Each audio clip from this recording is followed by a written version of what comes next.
ഇന്ത്യയിൽ നിലവിലുള്ള ടോൾ സമ്പ്രദായം അവസാനിപ്പിച്ച് ഉപഗ്രഹ അധിഷ്ഠിത ടോൾ പിരിവ് സംവിധാനം കേന്ദ്രം ഏർപ്പെടുത്താൻ പോവുകയാണെന്ന് ആവർത്തിച്ച് കേന്ദ്ര റോഡ് ഗതാഗത ഹൈവേ മന്ത്രി നിതിൻ ഗഡ്കരി. ടോൾ പ്ലാസകളിൽ എടുക്കുന്ന സമയം കുറയ്ക്കുന്നതിനാണ് ഫാസ്ടാഗ് ആരംഭിച്ചത്. ഈ സംവിധാനം ഉടൻ ഒഴിവാക്കി ഉപഗ്രഹ അധിഷ്ഠിത പുതിയ സേവനം കൊണ്ടുവരുമെന്നാണ് ഗഡ്കരി വ്യക്തമാക്കുന്നത്.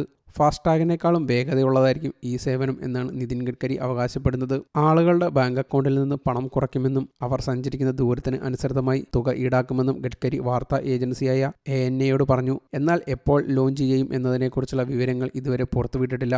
എന്താണ് സാറ്റലൈറ്റ് അധിഷ്ഠിത ടോൾ സംവിധാനം എന്ന ചോദ്യമാണ് ഇപ്പോൾ ഉയരുന്നത്.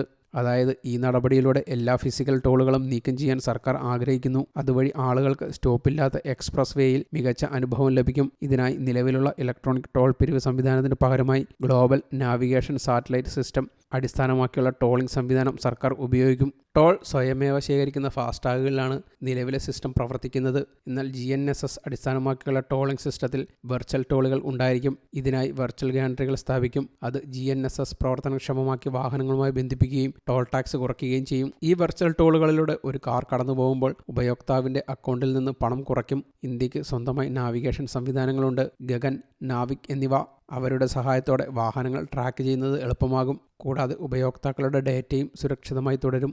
എന്നിരുന്നാലും ഇതിന് ശേഷവും ചില വെല്ലുവിളികൾ ഉണ്ടാകും. ജർമ്മനിയിലും റഷ്യയിലും മറ്റ് പല രാജ്യങ്ങളിലും ഈ സേവനം ഇതിനകം ലഭ്യമാണ്. ഇതിൻ്റെ നേട്ടങ്ങളെക്കുറിച്ച് പരിശോധിക്കുകയാണെങ്കിൽ ഈ സംവിധാനം അവതരിപ്പിക്കുന്നതോടെ നിങ്ങളുടെ യാത്ര എളുപ്പമാകും. ഇതിനർത്ഥം നിങ്ങൾ ടോളിനായി നിർത്തേണ്ടതില്ല എന്നാണ്. ഫാസ്ടാഗ് ടോൾ എടുക്കുന്ന സമയം കുറച്ചിട്ടുണ്ടെങ്കിലും ഇതിന് അത്രയും സമയം പോലും വേണ്ട. കൂടാതെ അടിസ്ഥാന സൗകര്യ ചിലവും കുറയും. ഉപഭോക്താക്കളുടെ അനുഭവം മികച്ചതായിരിക്കും. അതേസമയം ഈ സംവിധാനം നിലവിൽ വന്നാൽ സ്വകാര്യത ഒരു വലിയ പ്രശ്നമാകും എന്നും വാദിക്കുന്നവരുമുണ്ട്. പല ഉപഭോക്താക്കളും ഈ പ്രശ്നം ഉന്നയിച്ചേക്കാം. സാറ്റലൈറ്റ് അധിഷ്ഠിത സേവനമായതിനാൽ ചില മേഖലകളിൽ വെല്ലുവിളികൾ നേരിടേണ്ടി വരും. ഇതേക്കുറിച്ച് ജനങ്ങളെ ബോധവൽക്കരിക്കുന്നതും വലിയ പ്രശ്നമാണ്.